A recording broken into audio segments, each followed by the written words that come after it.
Hey guys, it's me Chan Dragon. Today I want to do a kinda discussion and not really guide, but give you more clear idea whether you should pull Yae Miko, Raiden Shogun or Kokomi. So I will start to give them review.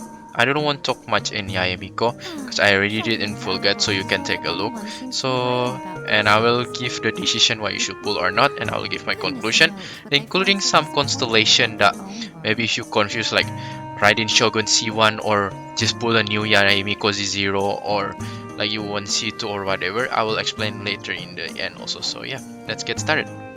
So let's start with the Yae Miko first. What is good about Yae Miko? Yae Miko is quite strong outfield sub DPS, similar like Fischl. So if you like the character of that kind of Fischl thingy, then Yae Miko will be one of the choice though, because she is dealing quite nice of outfield sub like outfield damage from the tower, and then she is very good in terms of quick swap teams, meaning like if you like to change the team like frequently, like time to time, like rotation, then she will be maybe one of yours though, because personally I like quick swap compared to staying on field. And the third one, she's very good also in for the nuke teams, like kind of Zhongli just use the meteor and Pam, same like that. Yeah, Miko just like use the lightning strike and pang. It's kind of like can hit at the worst like 80k to 100k, but mine already 200k, so it's considered so strong already.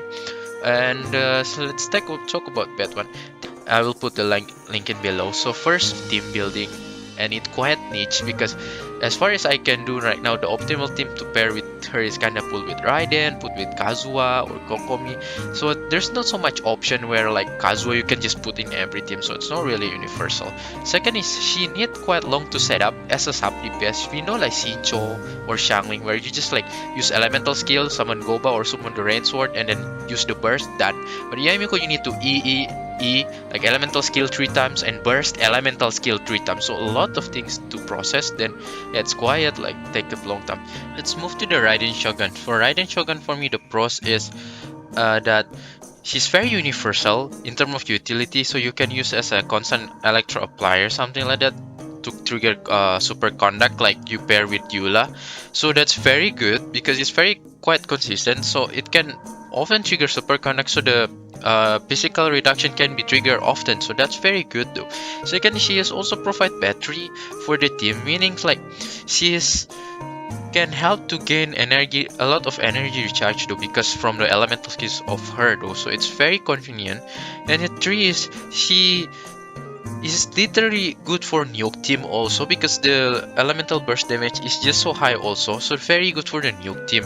That's why I have to say she's very cover almost everything. The last one I have to say probably she is most strongest electro by default, I guess. Like in general she's I think the strongest one, and the only bad about her is she need time to build her burst in order to get the maximum damage though, so she need to absorb a lot of elemental burst from another team so she can kind of give a lot of damage for the burst later. If not, then it will not maximize.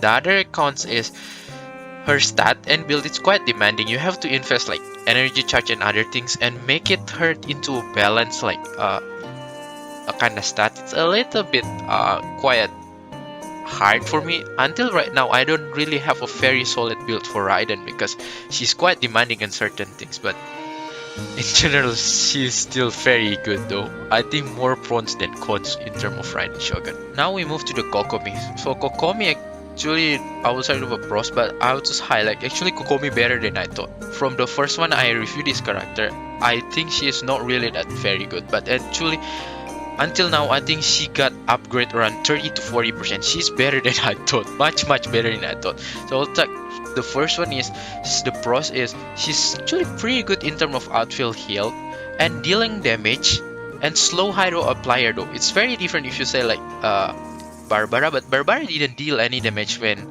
healing, but she does, and she apply hydro also, so it's good and healing when do the outfield, but that Barbara cannot do that though.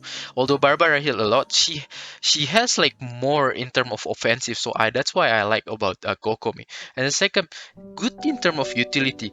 This is why I say she's become much better, because you realize if you put thrilling tales of tenacity of Millelith, she'd actually become a very good character to buff another team though, and not just killing. So I just realized she's very reliable, and I quite use her like in this couple version of Abyss. So I have to say she's pretty reliable actually. If we talk about the bad one or cons is, first is she's replaceable.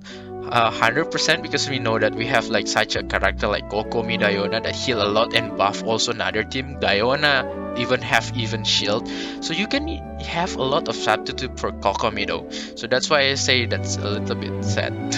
So second cons is that she's quite expensive character though, because we know that I say she's very replaceable. So a character like let's say Bennett is 4-star and then it's quite easy to get, and her is kind of like you have to pay maybe at the worst $200. So it, yeah, she's useful, but consider kind of like branded character, like expensive character, although it's useful though.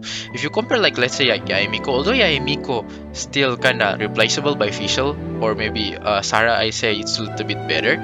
But if you're going her for C2, then she might become she become better than Sarah and Fischl. It's different Kokomi, even Kokomi C6 not become better than any other support like Bennett. So let's move to the reason to pull for Yae Miko and not to pull Yae Miko. So the reason first to pull is if you like the character and playstyle, then pull for her. I always recommend to pull if you really like her.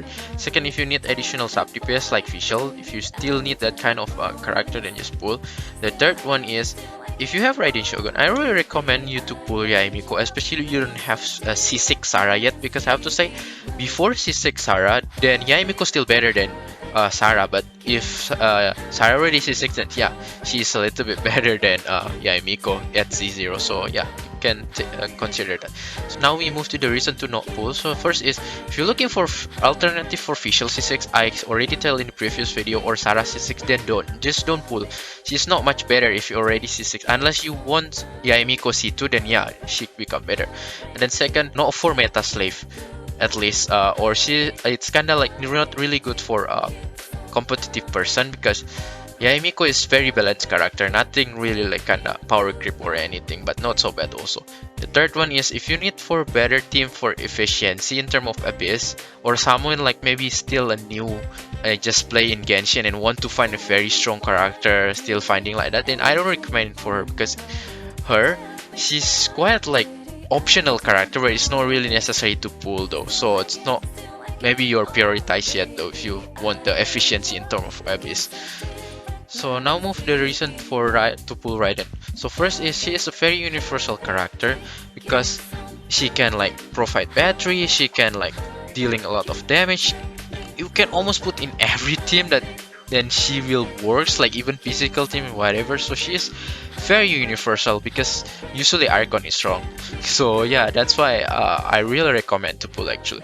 And second is Archon collection. I know some of people will like to collect Archon, then yeah, this is your chance.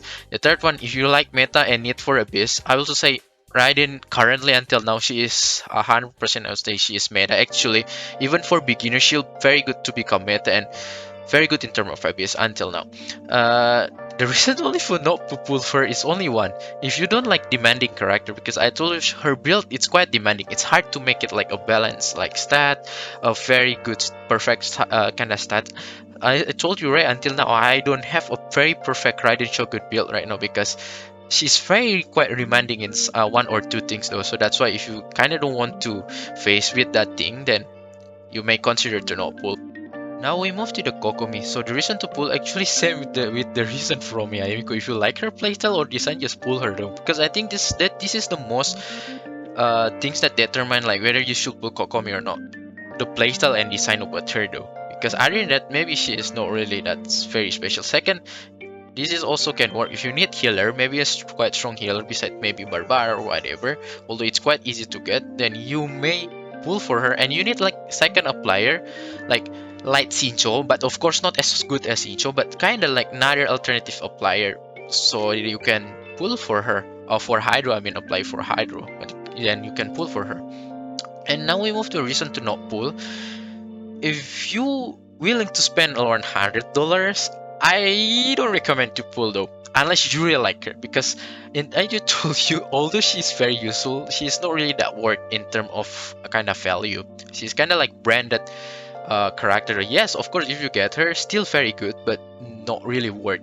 And second, if you're looking for Shinju substitute, I told you like her like Kokomi is not substitute of Shinju. Shinju is kind of maybe 5 times, 3 times better than Kokomi because the way she applies is quite slow, but maybe the only good side because that's healing also. And the third one, if you still need the damage dealer, then don't pull for her. She's still literally more like kinda healer that have a lot of utility. So if you still kind of new and want to build finding a good strong character, maybe like sub TPS, don't pull for her because she is might just like for you like kinda healing stuff mainly and a little bit utility. Now we move to the constellation if you're confused though. If you ask me, let's say, which one should I pull, Raiden Shogun C1 or Yae Miko C0? I would say this is the very best answer to answer you. Ask yourself, you like to make one character stronger, like more just focus in one character, or want to try a different character, or you want to kind of like experience a new type character. If you feel like you want to experience a new type character, like you want to change like different gameplay, then pull for Yae Miko. But if you just want to make one character strong, then just pull for Raiden Shogun. But if you're still confused with that answer, then here the answer. If you, let's say you have C6 Sarah, I recommend you to pull Raiden Shogun C1 though, because I think that will be very good pair though, because you already have C6 Sarah. But if you don't, then pull for Yae Miko, because she might give you a quite refreshing gameplay also, and I think a little bit more fun than Sarah. If you ask me, should you pull C2 Raiden Shogun, or I just pull Yae Miko C0 though, because I have to say C2 Raiden Shogun is a massive buff though. It's me like ignoring 60%. It's just too massive. It's literally, if I'm not wrong, it increased about 50k from my C1 to C2 from my burst. So that's insane. So if you, I have to say, just go for C2 Raiden Shogun. Just make it all because it's like so much worth to go to C2 Raiden Shogun. So you can pull maybe Yae Miko in the rerun banner then. Here's the last question. If you ask me, should I go for Yae Miko C1 or C2? Or I pull evenly like Yae Miko Z0 and Raiden Shogun Z0? I have to say just choose Yae Miko Z0, Raiden Shogun Z0 because Yae Miko is very good also to pair with Raiden Shogun, and Raiden Shogun provide more utility and you can unlock a new kinda team com. So it's kind of new fresh air for you to play a different style. So yeah, make it even Z0 Z0 both is I think a better choice. Now move to the conclusion. If you ask me which character that should I pull, if I can only choose one, I would say absolutely Raiden Shogun. She is just very good in everything, even in C0 she is still very good. People say she is bad in C0. No, she is already very good. I remember when I just using even Fafunius lens with her and she's still C0. Her damage is 120 or something. It's more utility. Compare Yae Miko that is more niche, and Kokomi like you can easier kind of find another character that looks like her, like Bennett or Diona, something like that. So I think absolute in here Yae Miko win. Not Yae Miko, I mean Raiden Shogun in here win pretty easily though, without any doubt. So thank you so much for watching. I hope the best of luck with your pull, and I will see you next one. If you like, feel free to hit subscribe button and like, and I will see you next time. Bye.